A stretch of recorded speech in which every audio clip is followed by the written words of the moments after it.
नमस्कार, कान्तिपुर समाचारमा पुनः स्वागत छ। म अर्जुन खड्का।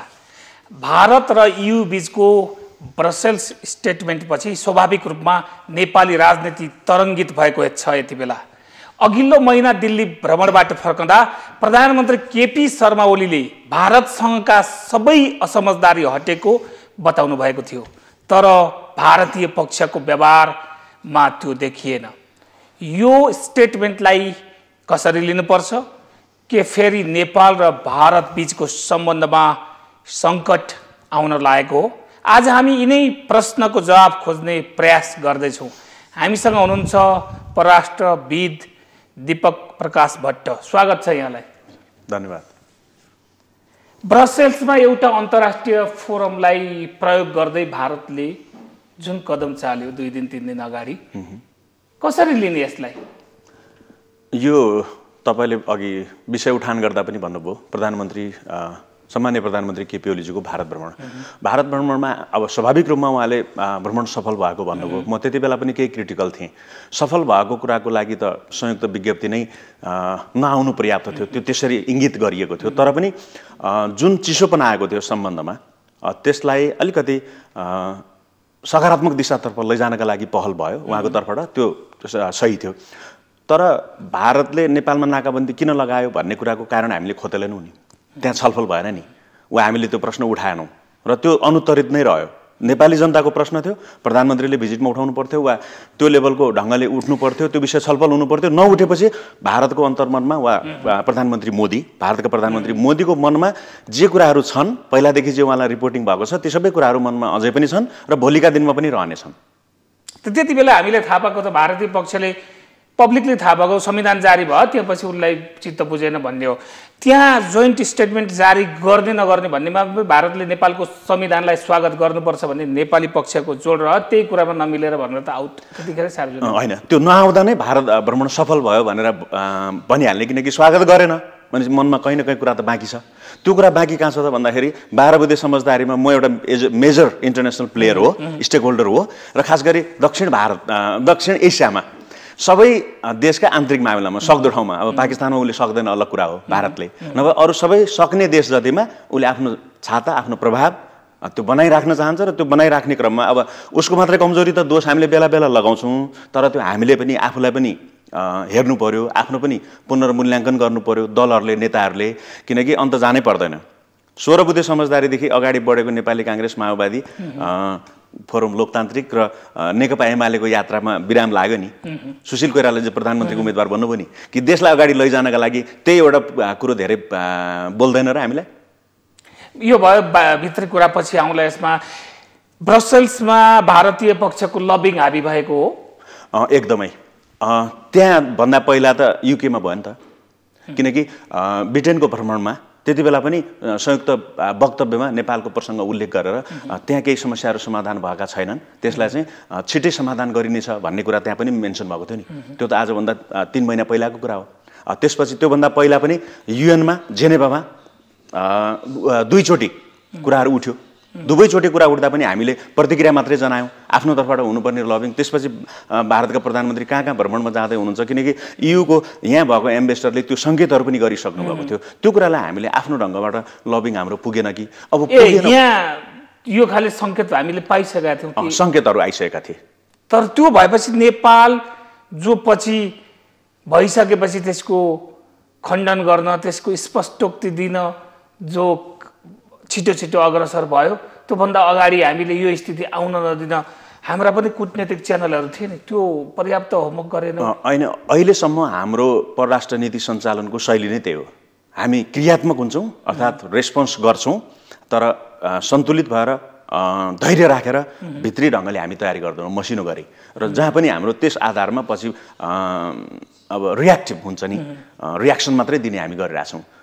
आन्तरिक रूपमा मसिनो गरी तयारी गर्ने कुरामा जहिले हाम्रो फेलियर छ। अब त्यो त सङ्क्रमणमा रहेको देशको एउटा पाटो पनि हो, तर कमसेकम संविधान घोषणा भइसकेको अहिलेको जुन चाहिँ आफैमा एउटा भनौँ न विशिष्ट खालको सरकार निर्माण भएको छ, जहाँ संहिताको पक्षधरदेखि लिएर विरोधीदेखि लिएर राजतन्त्रको पक्षधर अहिलेसम्म शक्तिमा भनौँ न यो विशेष खालको घटजोड हो। यस्तो बेलामा अब कमी कमजोरी रहन्छन् पनि भन्न मिल्छ, तर प्रतिक्रियाहरू देखिसकेपछि र सङ्केतहरू आइसकेपछि चाहिँ पर्याप्त गृहकार्य हुनु पर्थ्यो, त्यो भएको देखिँदैन अहिले।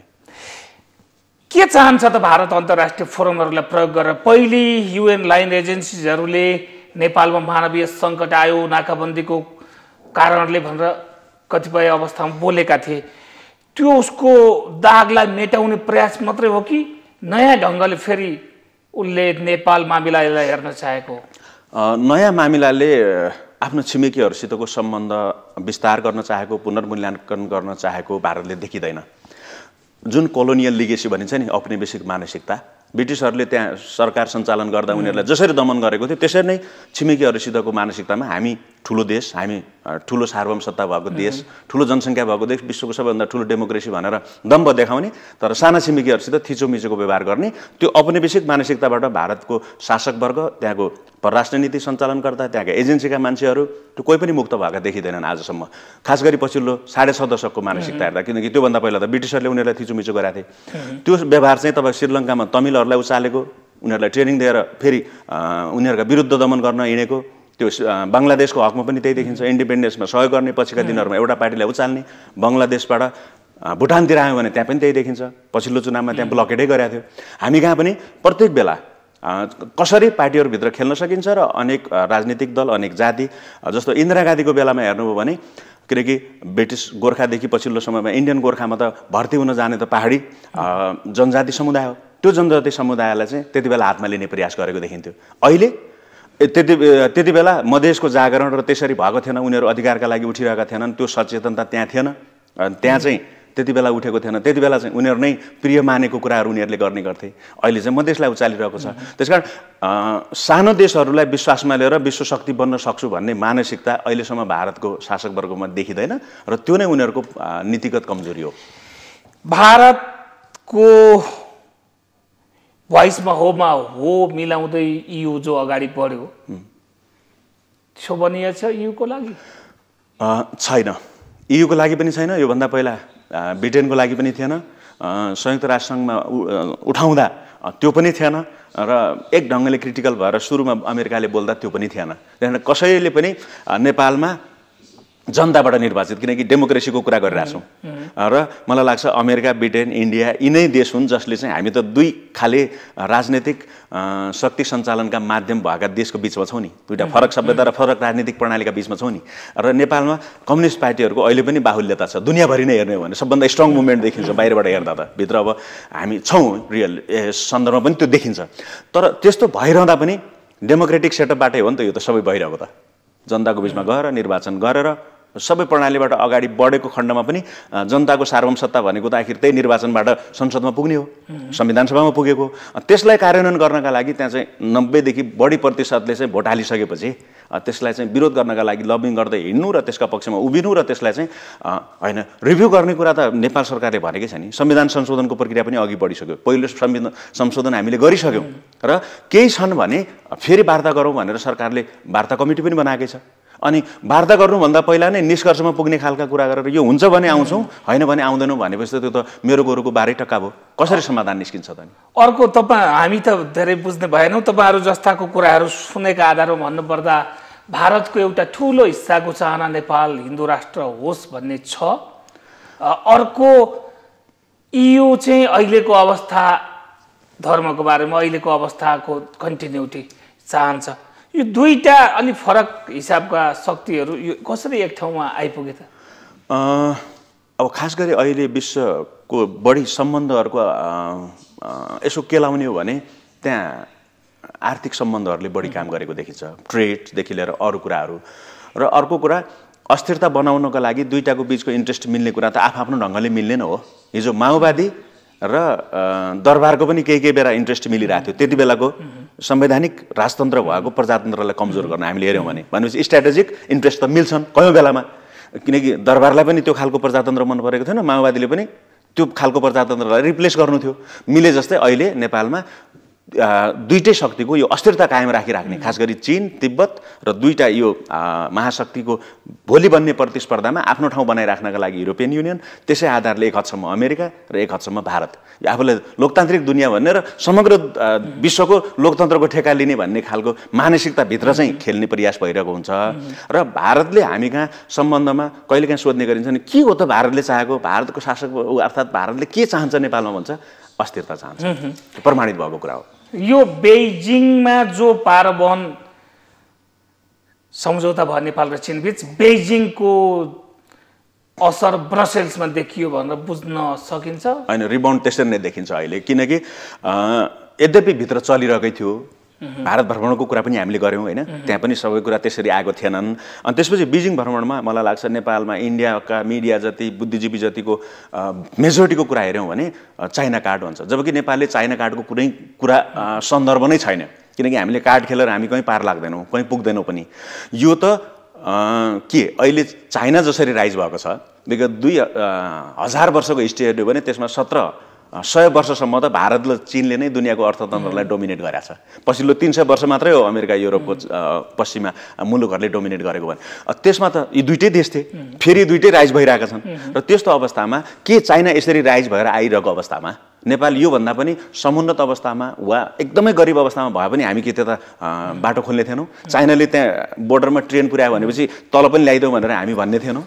दुनियाँमा जुन अहिले औद्योगिकरणको जुन यातायातदेखि लिएर जो कनेक्टिभिटीका माध्यमहरू बनेका छन्, त्यसमा चीनले त 60 देशहरूलाई ओगट्ने गरी, सम्पर्कमा ल्याउने गरी OBOR भनेर वान बेल्ट वान रोड, एक क्षेत्र एक मार्ग भनेर जुन ढङ्गले आइरहेको छ, त्यसमा त नेपाल काउन्टै भएको छैन। त्यो नेपालको माध्यमबाट इन्डिया जाँदा कति फाइदा हुन्छ भनेर हामीले रिसर्च गरेका छैनौँ, अध्ययन अनुसन्धान गरेका छैनौँ, तर उनीहरूले गरिसकेका छ, इन्डियनहरूले पनि गरिसकेका छ। फेरि त्यो त आफ्नो इन्ट्रेस्टमा जसरी चलाइरहेको थियो, जसरी माइक्रो म्यानेजमेन्ट गरिरहेको थियो, त्योभन्दा अलिकति फरक ढङ्गले कुल्टे फेर्ने बित्तिकै उसले दिएको प्रतिक्रिया हो। जे भयो नि चीनमा, हामीले भारतका केही राजनैतिक कर्मी, केही बुद्धिजीवी र मिडियाहरूको पनि कुरालाई आधार मान्ने हो भने भारतले नेपाल गुमायो जस्तो ढङ्गले प्रचार भइरहेछ नि भारतमा, त्यो चीनमा भएको त्यही हो त? अघि पनि भने मैले, भारतीय मानसिकता नै त्यही हो।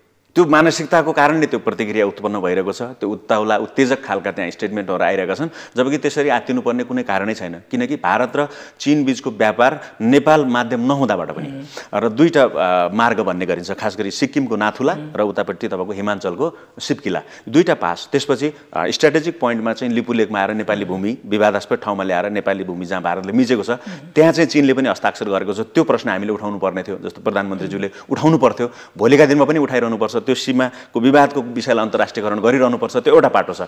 तर चीनसित भएको मैले अघि पनि भने प्रतिक्रिया दिने त उनीहरूको कुरा हो, उनीहरूले दिइरहेका छन् र अबाउट $100 बिलियनको जुन ट्रेड उनीहरूका बिचमा छ र त्यसमा चाहिँ भारतको घाटाको व्यापारै छ, त्यो त फेरि चीनसित सबै व्यापार पार्टनरहरूको त्यही हो स्थिति अहिले वर्ल्ड वाइड नै, त्यो EU को पनि त्यही हो, अमेरिकाको पनि त्यही हो, त्यो पाटो छोडौँ। तर भारत र चीनको सम्बन्ध जसरी स्ट्राटेजिक लेभलमा बनेको छ त्यसमा हामीले एसर्ट गर्नुपर्ने थियो, ठिक टाइममा एसर्ट भएको छ, ढिलो गरी एसर्ट भएको छ, तर पनि अब जुन बेला भयो त्यही बेला राम्रो मान्नु पर्यो। पारवहन सम्झौता मात्र होइन, चिनिया राष्ट्रपतिले नै त्रिदेशीय समझदारी भन्ने हिसाबले भन्नुभएको छ, त्यसबाट पनि भारत आत्तिनुपर्ने कुनै स्थिति हो र?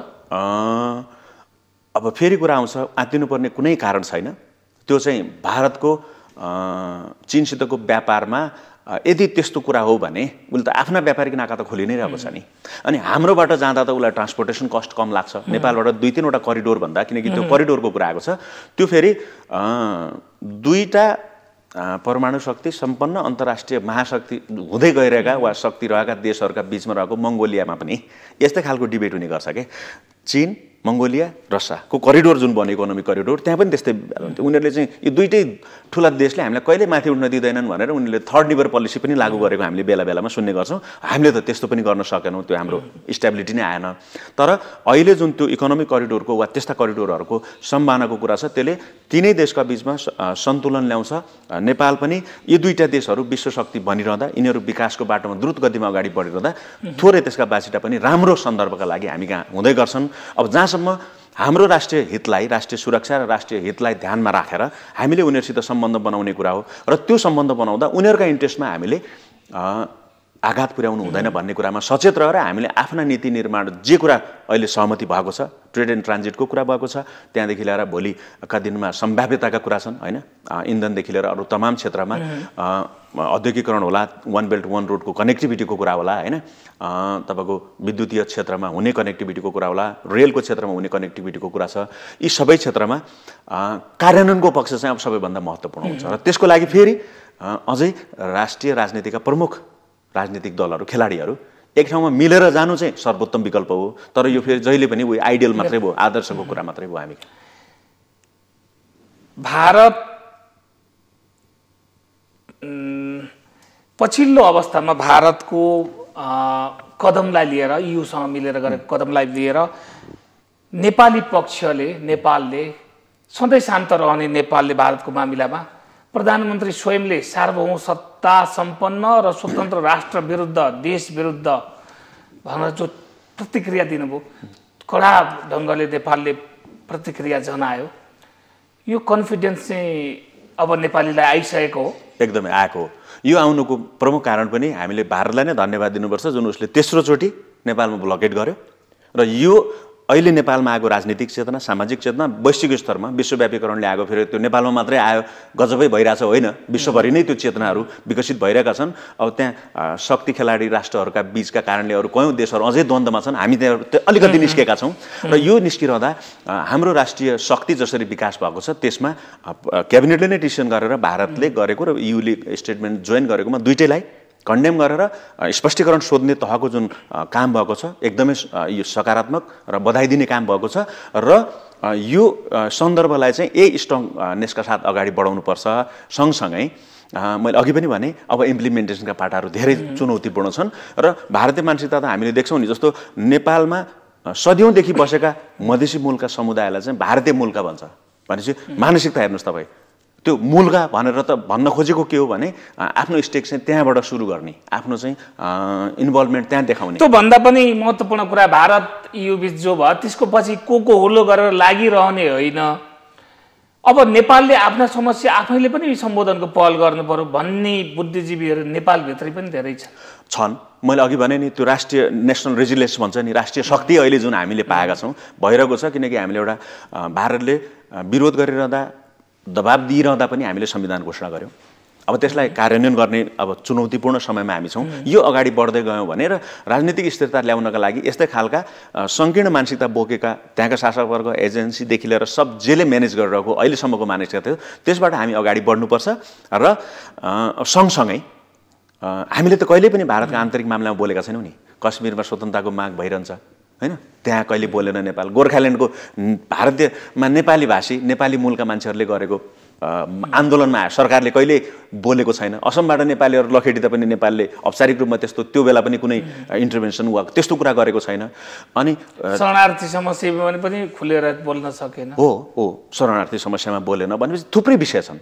र धार्मिक कुरा जहाँसम्म छ, तपाईँले अघि थोरै एउटा प्रसङ्ग ल्याउनु भएको थियो, युरोपियन युनियनको क्रिस्चियनिटीको रिलेसन र सन्दर्भ र भारतीय चाहिँ भारतमै हिन्दू राष्ट्र बनाउने, नभए नेपालमा कम्तीमा विश्वमा एउटा हिन्दू राष्ट्र रहोस् भन्ने मानसिकताको कुरा गर्नुभयो। आधुनिक राज्य प्रणालीमा धर्मनिरपेक्षता नै सबभन्दा विशिष्ट एउटा प्रणाली हो। त्यो चाहिँ लाइफस्टाइल त्यसरी बनेर जानुपर्छ भन्ने कुरा हो। त्यो त पश्चिमाहरूले आफ्नो लोकतन्त्रको लागि त्यही कुरा गर्छन्, व्यवहारमा उनीहरू कसरी जान्छन् त्यो उनीहरूको कुरा हो। तर हाम्रो त आफ्नो जीवन पद्धति छ। त्यसरी अगाडि बढिरहँदा अब त्यस्ता कुरामा कहिल्यै पनि अब फेरि अर्को पाटो छ, फेरि एउटा अचम्मको सम्बन्ध भारतले देखाउने गर्छ। त्यो भनेको असंलग्न राष्ट्रहरूको नेता भारत आफू। तर त्यही कुरा चाहिँ फेरि पिसफुल एक्जिस्टेन्सको लागि, को एक्जिस्टेन्सको लागि फेरि उसले छिमेकीहरूसित कहिले त्यो व्यवहार देखाउँदैन। त्यो मानसिकता चाहिँ परिवर्तन गर्नुपर्छ भारतले।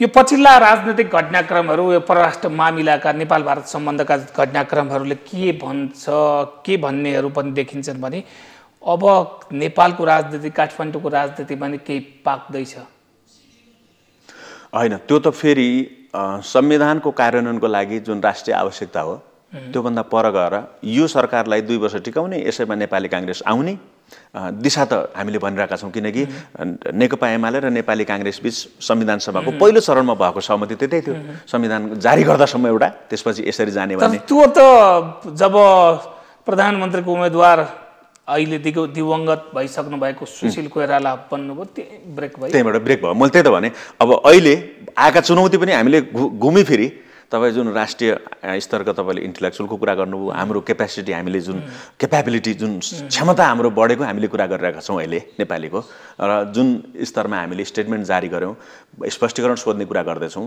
यो सबै कहाँबाट आयो त? यो जनताबाट आयो। जनता सचेत भएकोले र नेताहरू हाम्रो कमजोरी छ नि होइन, मलाई प्रधानमन्त्री बनाइदेऊ, मलाई मन्त्री बनाइदेऊ, मेरो आफन्तलाई यो काम गरिदेऊ, त्यो काम गरिदेऊ भनेर धाउन जबसम्म छोड्दैनौँ तबसम्म यो भइरहन्छ। र तपाईँले भनेको यो जब छोड्छौँ तब यो त्योदेखि हाम्रो शक्ति बढ्छ, त्यसले हामीलाई चाहिँ हाम्रो राष्ट्रिय शक्ति बढ्छ ओभरअल।